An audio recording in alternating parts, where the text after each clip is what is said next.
Movie के start में हमें एक खूबसूरत लड़की कार्ला को दिखाया जाता है जो काम के सिलसिले में लंदन आती है। वहाँ के लोग कार्ला की खूबसूरती को देखते रह जाते हैं। कार्ला होटल के रिसेप्शनिस्ट में काम करती है। कार्ला का एक बॉयफ्रेंड है जिसका नाम मारियो और कार्ला एक ही कॉलेज में पढ़ते थे। कार्ला अपनी पूरी पढ़ाई करके लंदन जॉब करने आती है। वहीं मारियो इटली में रह के आगे की पढ़ाई पूरी कर रहा था। कार्ला रहने के लिए घर ढूंढती है लेकिन उसे कोई घर नहीं मिलता।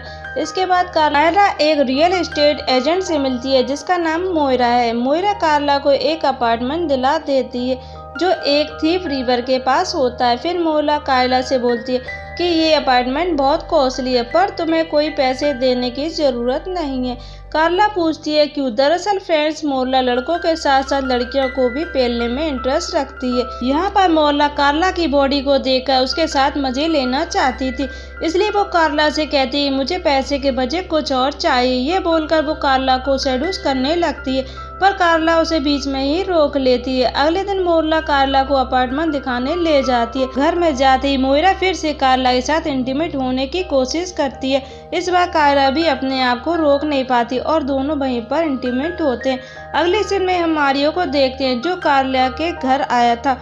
वहाँ पर उसे कुछ कार्ला के एक्स बॉयफ्रेंड के लेटर मिलते हैं, साथ में कार्ला की न्यूड पिक्चर भी मिलती है। अब लव लेटर को पढ़कर मारियो को गुस्सा आता है। इधर कार्ला मारियो को कॉल करती है, मारियो को जल्दी लंदन आने को बोलती है पर मारियो उससे बहुत नाराज था, इसलिए वो कार्ला को लंदन आने को मना करता है। उधर कार्ला को समझ नहीं आता कि मारियो ऐसा क्यों कर रहा है, लेकिन कॉल कट होने से पहले मारियो को अपना एड्रेस दे देती है। उसके बाद मोइरा कार्ला को अपने घर इनवाइट करती है। वो दोनों पार्टी में एक साथ बैठे थे, तभी वहाँ पर मोइरा का एक्स हस्बैंड आता है। दरअसल फ्रेंड्स मोइरा अपने हस्बैंड को ये दिखाना चाहती थी कि उसके बगैर उसकी ज़िंदगी अच्छी चल रही है। उसका हस्बैंड मोइरा को छोड़कर कार्ला के साथ फ्लर्ट करने लगता है। फिर दोनों वॉशरूम में इंटीमेट हो। जब मोइरा को कार्ला कहीं पर नहीं मिलती वो कार्ला को ढूंढने लगती है। कुछ देर बाद उसका हस्बैंड वॉशरूम से निकलता हुआ दिख जाता है। इससे वो समझ जाती है कार्ला भी अंदर होगी। जब वो अंदर जाती है कार्ला उसे रोते हुए मिलती है। मोइरा कार्ला को चुप कराती है। कार्ला रोते हुए बताती है कि मैं ऐसी लड़की नहीं हूँ।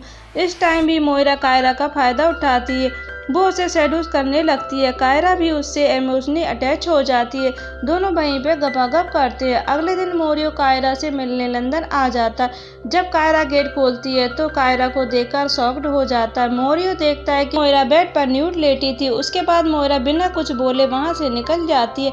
फिर मारियो कार्ला के लव लेटर के साथ उसके न्यूड फोटो दिखाकर उससे जवाब मांगता है और उसके एक्स बॉयफ्रेंड के बारे में भी पूछता है। कार्ला बताते हैं कि वो एक्स बॉयफ्रेंड से एक टूर में मिली थी। कुछ दिन वो उसके साथ रही, फिर उसका एक्स बॉयफ्रेंड उसे छोड़कर चला गया और एक बार इंटीमेट भी हुई थी। उसके बाद कार्ला मारियो से कहती कि मैं तुमसे बहुत प्यार करती हूँ। हालांकि मारियो उसकी बात पर यकीन नहीं करता। वो उससे झगड़ा करके वापस इटली के लिए निकलता है। मारियो एक पार्क के पास से गुजर रहा था जहाँ पर मारियो बहुत सारे कपल को गपागप करते देखता है। यहाँ पर हमें मारियो का एक राज पता चलता है। दरअसल मारियो कार्ला के साथ जब इटली में रहता था वहीं दोनों के बीच कई बार शारीरिक संबंध बने थे। जब मारियो अपने घर जा रहा था तब उसे खूबसूरत लड़की दिखती है जो आधी न्यूड होकर अपने कपड़े प्रेस कर रही थी। मारियो उसे देखकर खुद पर कंट्रोल नहीं कर पाता। मारियो बिना टाइम गवाए उसके साथ गपागप करने लगता है। तभी उसकी नज़र उसके हस्बैंड पर पड़ती है जो घर पर ही था और उन्हें छुपकर देख रहा था। उनको इंटीमेट होते हुए देखकर मजे ले रहा था। प्रेजेंट टाइम में हम मारियो को देखते हैं। ठीक ऐसा ही हादसा वो इस पार्क में भी देखता है जहाँ एक आदमी छुपकर अपनी वाइफ किसी और के साथ रोमांस करते देख रहा था। अब ये सब देखकर मारियो का घोड़ा तैयार हो जाता और मारियो अपने सारे झगड़ों को भुला देता।